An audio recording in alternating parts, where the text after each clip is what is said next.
চামড়া আড়তগুলোতে চলছে সংগ্রহের কার্যক্রম। এরই মধ্যে সব প্রস্তুতি শেষ করেছেন ব্যবসায়ীরা। কাঙ্ক্ষিত দাম পাওয়ার আশা করছেন তারা। এই বিষয়ে আরও জানাতে নাটোর থেকে যোগ দিচ্ছেন সহকর্মী বাপ্পি লাহিড়ী। কত সংখ্যক পশুর চামড়া সংগ্রহের লক্ষ্য ব্যবসায়ীদের, এবং এবার তো চামড়া রপ্তানিতে কোনো নিষেধাজ্ঞা নেই, সেরকম প্রস্তুতি কি আছে কিনা তাদের? বান্ডেল থাকলে প্রতি সেনমানিতে টাকা বাঁচবে। বিকাশ সেনমানি বান্ডেল কিনে জিতুন প্রতি লেনদেনে।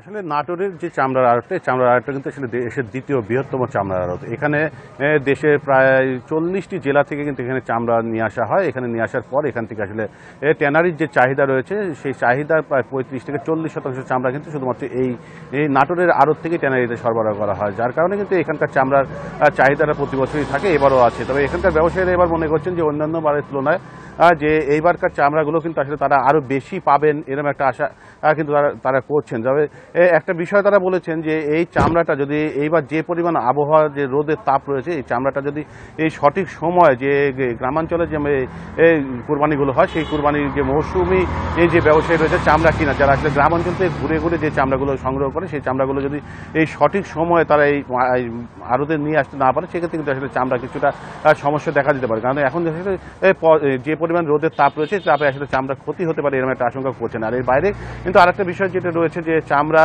যে সংরক্ষণ করার যে প্রাথমিক স্তরটা, সেই স্তরটা হচ্ছে লবণ দিয়ে চামড়াকে প্রলেপ দেওয়া। আসলে লবণ দিয়ে প্রলেপ দেওয়া সঠিকভাবে দিতে না পারলে সেক্ষেত্রে কিন্তু আসলে চামড়া নষ্টের সম্ভাবনা এটা থাকে। আর এই চামড়া উপরে লবণ দেওয়া এবং সঠিকভাবে দেওয়া, এর বিষয়টার মধ্যে কিন্তু আসলে অনেক তারতম্য রয়েছে।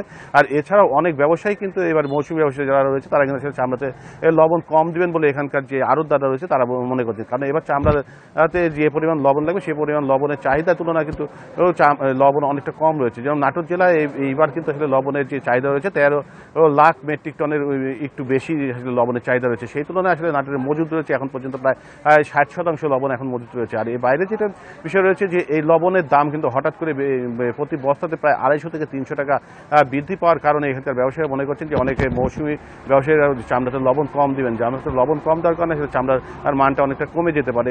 এই বেশ কিছু আশঙ্কা কিন্তু আসলে এখানকার ব্যবসায়ীরা করছেন। তারপরেও কিন্তু আসলে যেহেতু নাটোরের যে চামড়ার বাজারটি অনেক পুরাতন এবং বিখ্যাত একটি চামড়ার বাজার, এই চামড়ার বাজারে আসলে যে কোনোভাবেই কিন্তু দেশের বিভিন্ন অঞ্চল থেকে এই চামড়া এখানে আসে, যার কারণে এখানকার ব্যবসায়ীরা এবারও মনে করছেন যে চামড়া কিন্তু এবার এইভাবেই আসবে। তবে একটা বিষয়, যে এখানকার ব্যবসায়ীরা আমাদেরকে যেটা বলছেন, যে এই চামড়ার বিষয়টা যদি সঠিক সময় না নিয়ে আসতে পারে, সেক্ষেত্রে চামড়া কিন্তু নষ্ট হওয়ার সম্ভাবনা রয়েছে। আর যে এখনকার যে আবহাওয়া, এই আবহাওয়ার সাথে তাল মিলিয়ে কিন্তু আসলে এখানকার চামড়া সঠিক সময় এবং সঠিকভাবে লবণ দিয়ে যদি এখানে নিয়ে আসতে পারে। ধন্যবাদ আপনাকে।